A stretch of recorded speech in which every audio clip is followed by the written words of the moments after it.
Hozirgi kunda yer yuzida yashayotgan odamlarda aksariyati, balki hammasini o'ylantirgan bitta narsa bu rizq muammosi.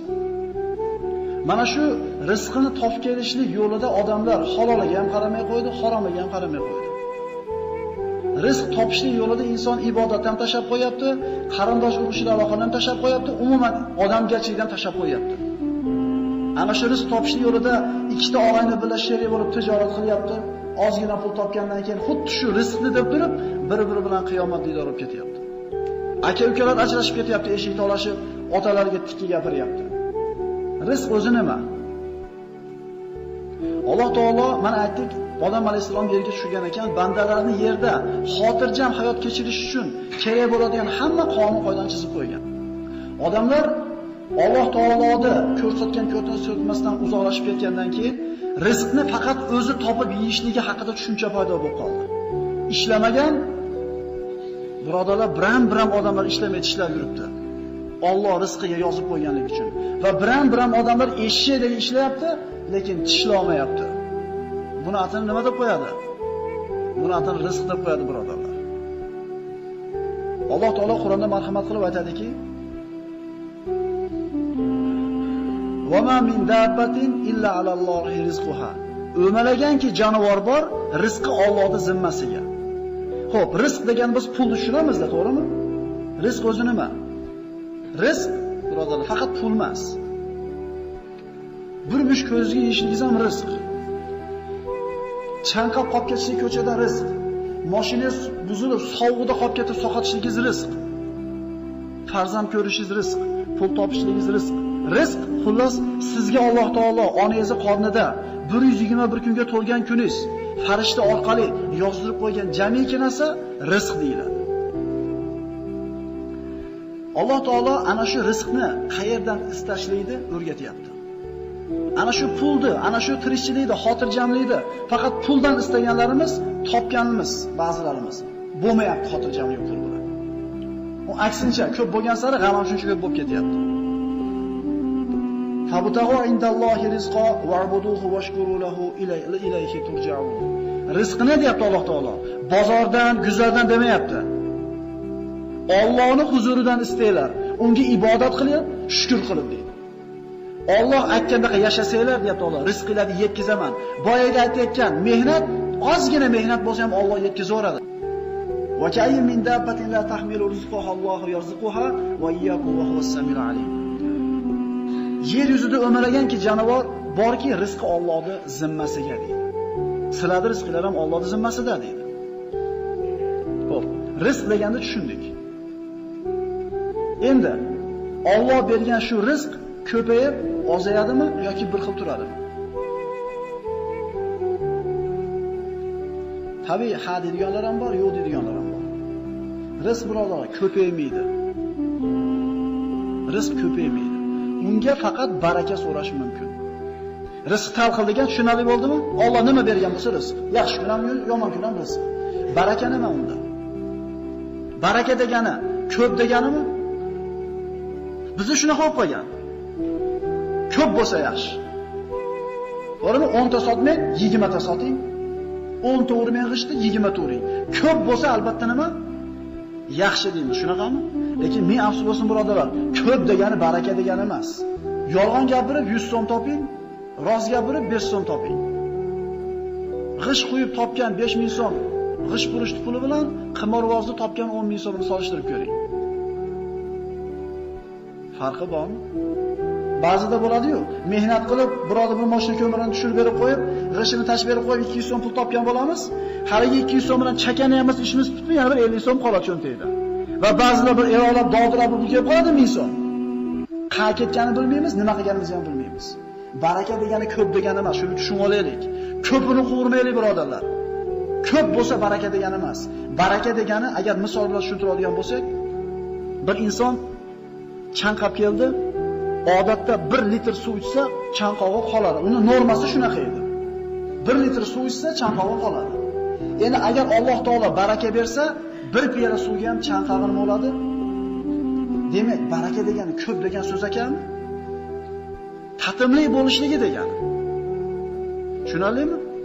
Ko'p degani baraka degani emas. Ko'p ham yolg'on gapir 10 ta sotib 2 ta sotib qo'ygan rost gapirib. Baraka shunda bo'ladi. Barakot degan narsa ko'p degani emas. Demak, rizq hal qildik, barakani hal qildik. Mana ana shu rizqimizga baraka kirsa, birodarlar, qalbimizda xotirjamlik paydo bo'ladi. Xotirjam bo'lib qolasiz. Un qimmatlayapti, hammani tilida shu unni qimmatlagani, yog'ni qimmatlagani, nonni qimmatlagani. G'ammi? Bugungi mavzuyimizga o'tamiz. Tavakkul degan bob. Allohga tavakkal qilgan el na talqonning g'amini yer degan So'folloh. Shu tavakkul haqida gaplashamiz. Nima u tavakkul? Tavakkul bu boya aytganimizdek suyanish. Mana bir qancha ezbor odamlar masjidga joylashayotganda ustun tagiga o'tirgan, ana shu suyanishlikni hisobini olgan. Mana suyanmayotganlarda beli tolyapti. Lekin suyan olgani beli tolmayapti. Hayotda xuddi shunaqa birodarlar. Hayotdagi g'am tashvishlarini Robbisiga topshirib qo'ygan odam go'yoki devorga suyanib o'tirgan odamga o'xshaydi. Endi g'amini Allohga topshirishga aqli yetmagan odam xuddi devorga suyanmay, o'zini yukini o'zi ko'tarib beli tolgan odamga o'xshaydi. Birodarlar, beg'am yashash mumkin. Bitta g'am bilan yashash kerak faqat. Allohni rozi qilishlik g'ami bilan. Alloh taolo aytayapti, meni rozi qilishlik g'ami bilan yashagin, hamma muammoyi meni zimmamga hadislarda kelyapti. Lekin topshira olmayapmiz Allohga g'amni. Va man yatawakkal alallohi fa huwa hasbuhu innalloha balighu amrihi qad ja'alallohu likulli shay'in qadra. Kim Allohga tavakkul qilsa, bas bu kishining hisobi, bu kishining hamma muammolari Allohning zimmasiga bo'ladi. Tushunali bo'ldimi? Allohga tavakkul qilsa, tavakkul degani hamma g'am tashvishni yig'ishtirib egasiga topshirib qo'yasiz, g'am qiladigan joyingiz faqat Alloh desin. Tarix qarasak, tavakkulchilar tiqilib yotibdi. Payg'ambarlar eng birinchi o'rinda. Alloh bir mushkula bersa, qarab turar ekan. Qani kimdan so'raydi yechimini? Biz unga yuguramiz, bunga yuguramiz, bo'lmayganda oxirida Alloh deymiz. O'zi aslida boshida Alloh deb turib yugurish kerak emasmidi? Kutilmagan joydan hal qilib qo'yaman deyapti Alloh. Kuydirish kerak bo'lgan o't jannatda bog'iga aylanib qolmadimi Ibrohim alayhisalom uchun? Sizni boshingizni tupikka tiqadigan odam yechim bilan keladi o'zi aslida. Tushunarlimi? Biz shunga ishona olamizmi? Biz ishona olamizmi? Tavakkulchilar ustozlari, payg'ambarlar. Musa alayhisalom 600 mingta yahudiyni yetalab dengizni bo'yiga borganda Firavn orqadan ko'rindimi? Inna mudrakun dedi yahudiylar. Bo'ldi dedi, Firavn yetib keldi orqadan. O'sha zamonda eng kuchli armiyasi polni voyojonni keldi orqasidan. Qirib tashlash uchun keldi. Cho'chishdi yahudiylar. Bo'ldi, pishdik dedi. Ibrohim Musa alayhisalom kalla inna ma'i robbi sayahdi yo'q dedi. Robbim men bilan albatta yo'l ko'rsatadi dedi. Deyishiga nima dedi Alloh? Asoyiz bilan dengizni kutuvdimi shu muammo shunaqa hal bo'lishiga? Kim o'yladi dengizni yorib o'tishni? Musa alayhisalom o'zi ham o'ylagan emas edi. Faqat g'am qilmadi. Men Alloh aytgandaqa yashay, Allohga suyaning, Alloh yo'l ko'rsatadi dedi. Dengiz yorib chiqib ketdimi? Birodarlar, tavakkal qilgan kishilarning tarixda minglab misolini topsa bo'ladi. Biz o'zimiz qila olamizmi shu ishni? Biz bunday qaraymiz. Men bu mashina tekis qilib qo'yib beraman deysiz.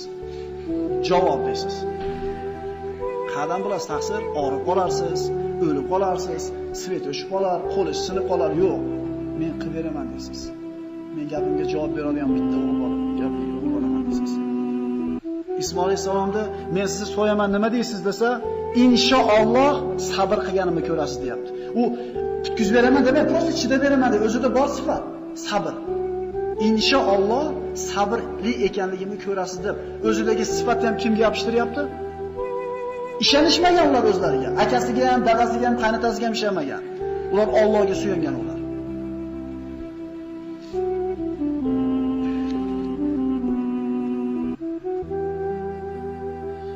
Bizni zamonimizda yashayotgan odamlarimizni eng birinchi muammosi shu akalar. Shu pul masalasini, rizq masalasini to'g'ri hal qilib olsak, inshaalloh ibodatda ham huzur topib qolamiz. Qimmatlasa ham xotirjam bo'lamiz. Tovarimiz muzlab qolsa ham xotirjam bo'lamiz. Endi nima bo'lar ekan demaymiz. Nima deymiz? Allohning aytgani bo'ladi. Zo'ra. Misol o'ylanaversangiz, siqilaverasiz, bo'g'ilaverasiz, tugamaydi muammo, to'g'rimi? Kechqurun uyqusiz kelguncha o'ylandingiz. Bir narsa hal bo'lib qoldimi? O'zingizni nervingizni kemirgan qoldingiz. Ertaman turdingiz, problema yana turibdi. Yana siqilasiz. Agar siz boshida Allohning aytgani bo'ladi, Parvardigor, men faqat o'sha muammoda hal bo'lishi sababini qilib qo'yaman, natija seni qo'lingda deb qo'yganimizni bilasizmi? Qanaqa xotirjamlik bo'ladi. Ya bo'l xotirjam bo'l, men qilib beraman, uka desa bitta odam. Hali ishingizni. Hali pasportni stolda akasi bor, oshingiz keldi, bo'ldi, men qilib beraman, keldi pasport oldimi? Xotirjam bo'lib qolasiz. Ol kelyapti ekan deydi, bitta beraman shu mashinamdan deb yuborib aytasiz. Variantga. Bitta odamni gapiringizni qalbingizni qanaqa bir ko'tarib olyapti. Endi Allohga suyanishni bilgan odam qana yashar ekan?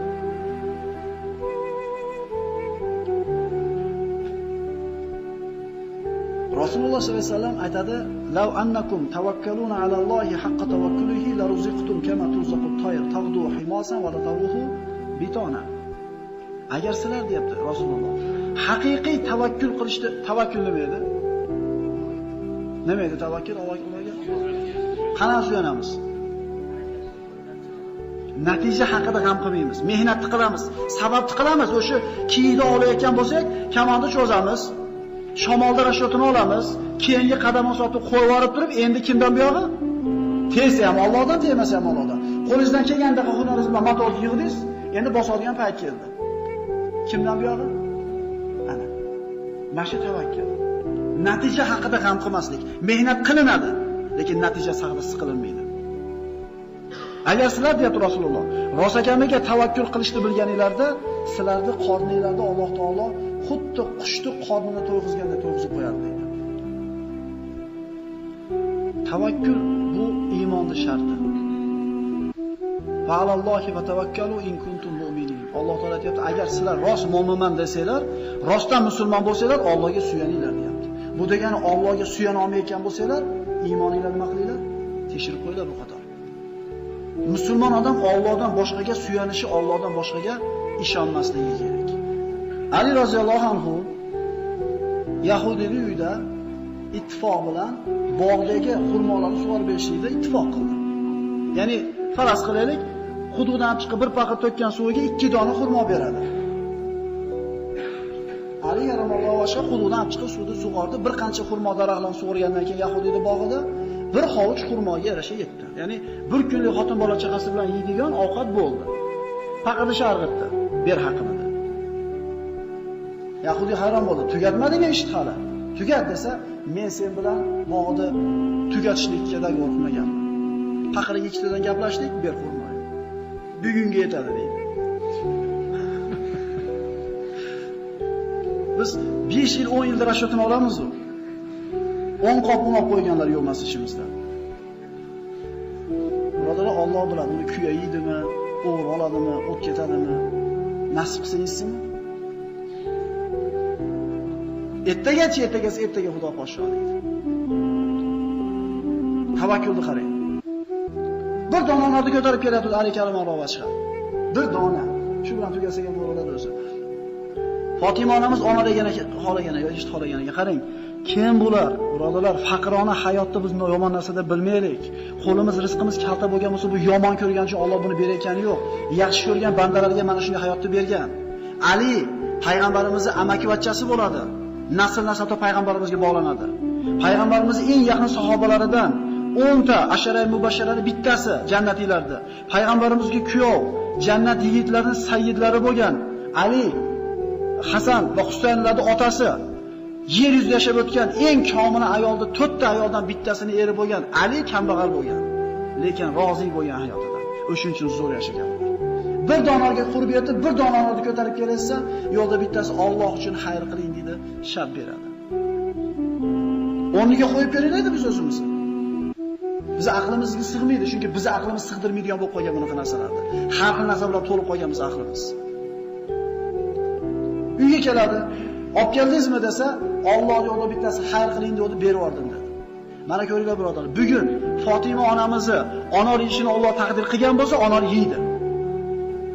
Agar anor yeyishini taqdir qilmagan bo'lsa, yemaydi. Nima bo'ldi ona? Yo'q bo'ldi. Jannatga oshiriladi gapirdik. Abu Dahdah uyini bitta xurmoga nima qildi? Demak, bugun Abu Dahdah uysiz, bog'siz qolishini Alloh taqdir qilgan, yaxshilikka almashtiruvdi ham uysiz qoldi. Agar yaxshilikka almashtirmaganda ham bo'ladi ekan baribir uysiz qolardi ekan. Shunaqa birodarlar. Yaxshi bo'lsa ham shu hayot, yomon bo'lsa ham shu hayot. Shu gapni ikkalasi gaplashib turuvdi, eshik taqilib qoldi. Chiqsa bir odam qo'lida xolta. Bu dedi, Allohdan payg'ambarga keldi dedi. Payg'ambar sizga jo'natdi alayhisalom. Ali karamallohu vajhiga shuni olsa, ona. Rahmat deb kirib ketmadi, to'xtaying dedi. Shat to'xtadi. Sanadi. Birodarlar, hadiya sanalmaydi. Hadiyani sifatiga qaralmaydi. Hadiyani indamay qabul qilish kerak. Sanayapti. Sanasa 9 ta. Yana bitta bo'lish kerak deyapti. Allohga tavakkul shunaqa qattiqki, Robbisining va'dasiga shunaqa ishonadiki, 10 ta deyapti. Yana bitta bo'lish kerak, qani deydi. Rost payg'ambarimizga Allohdan keldimi? Payg'ambarimiz menga jo'natdimi? Nima bo'lish kerak bu? Qayerdan bilasiz dedi? Aytdiki, eshitmaganmisan? 1 deb bersang 10 deb beraman degan Allohning va'dasi. Shunaqa ishongan ular Allohning va'dasiga. Har kishi Allohning tekshirmoqchi edi, yengidan chiqarib berdi. Bizga o'zi ikkita kelsa ham jon deymiz birodarlar. O'shuning uchun kelmayapti bizga masalasi. Ular xuddi eshikdagi odamga 10 ta ushlatib qo'yib, "Akil bering" deganda qanaqa ishonasiz 10 ta akil berishiga? Bitta kamib qolsa berdingizmi? Senga 10 ta berganman dedi. Allohning va'dasiga shunaqa qattiq ishongan ular. O'shuning uchun ular aziz yashagan birodarlar. Pulini ko'pligi bilan aziz bo'lgan emas, Allohga suyanganligi bilan aziz bo'lgan. Rizqqa baraka olib kelishlikka sabab bo'ladigan birinchi sabab Allohga tavakkul birodarlar. Tavakkul o'ziga bog'liq bo'lgan ishni qilib, natijasini Allohga qo'yishlik tavakkul. Tavakkul to'rni yayib qo'yib, chiqadimi, chiqmaydi deb o'ylanmaslik tavakkul. Tavakkul o'qni otib turib kiyikka, teyamiki deb siqilmaslik tavakkul. G'am qilmaslik tavakkul. Birodarlar, g'am qilmasdan yashasa bo'lar ekanmi endi? Agar bir kun yashab ko'ring-da, bir kun g'am qilmasdan. Ini hayotning kamalini 7 rangida ko'rib, svitnoy bo'lib qoladi hayot birodarlar.